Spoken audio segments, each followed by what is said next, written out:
time for another movie review, and I've been dipping back into my computer hard drive, and I've come across quite a large number of audio files of movies that I watched about a year ago from the 50s. Now, with the help of YouTube, I'm now pricing my audio and using that to create some new videos on camera on the movies that I've watched. And so this is one that I've selected for today, but there's a lot of them to do, all from the 50s. Great movies. Some of them I hope you have seen. If not, you may be worth trying to track down. So let's get going. 1958, Look Back in Anger. Screenplay by Nigel Cannella, based on a play by John Osborne. This movie was directed by Tony Richardson, and it's set in the Midlands in the UK, in the industrial town of Derby, although it has to be said that it was shot mainly in London. And it stars Richard Burton, who plays the lead character, Jimmy Porter. Claire Bloom plays Helena Charles, and Alison Porter is played by Mary, Jimmy's wife. Don't get confused with the Porters there. Alison Porter is an actress. Jimmy's mother, Mrs. Tanner, is played by Edith Owens, and Gary Raymond plays Cliff Lewis, who's a friend of Jimmy's and shares accommodation with him in an apartment which Jimmy owns. Jimmy's probably lower middle class. He runs a market stall, which is quite educated and articulate. And basically, Jimmy and Mary live together. Their relationship is very much a love-hate relationship. And Jimmy is prone to flashes of extreme anger and hatred.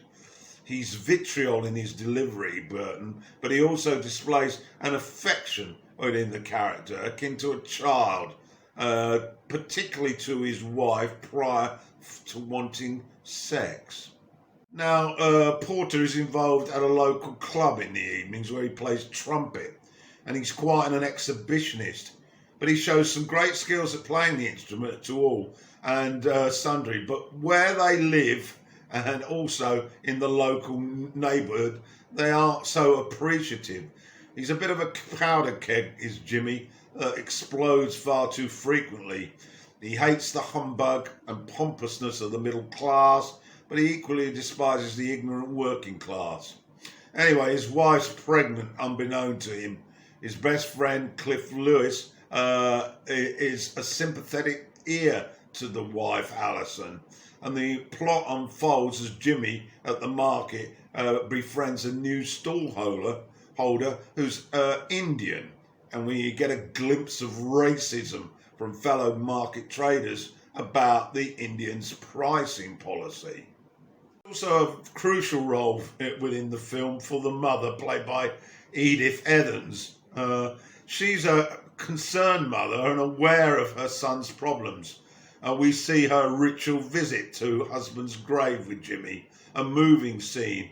The movie becomes a tour of the force, a 5-star performance by Burton that significantly helped launch his theatrical prowess onto the cinema screen.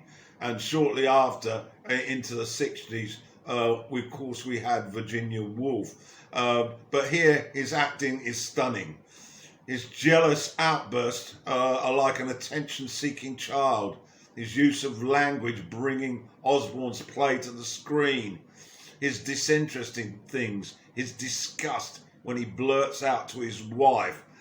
He tends to crucify her for any little error.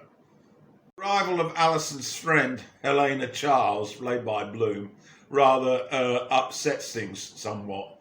As she stays in the apartment, and she tends to give as good as she gets to Jimmy, challenging Jimmy's behaviour. She's unafraid, in complete contrast to Alison. She lays things on the line to Jimmy, and Jimmy's taken aback initially at this young woman, who, in contrast to Alison, is unable to tell her husband about her impending pregnancy. However, Alison is considering an abortion, but she opts instead to leave him and return to her family home. And once out of the way, Helena replaces Alison as Jimmy's lover.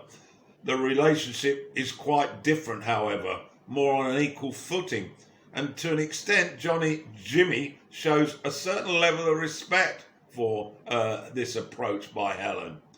Then his mother passes, and Alison returns to Derby, the setting for the movie.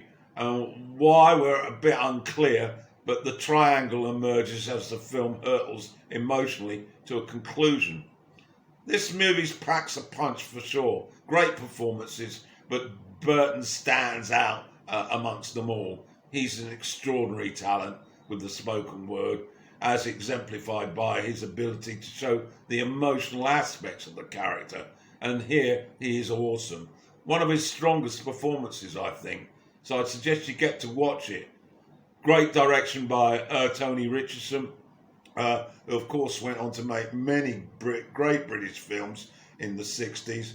But it's called here Look Back in Anger, and it was released in 1958. Give it a look.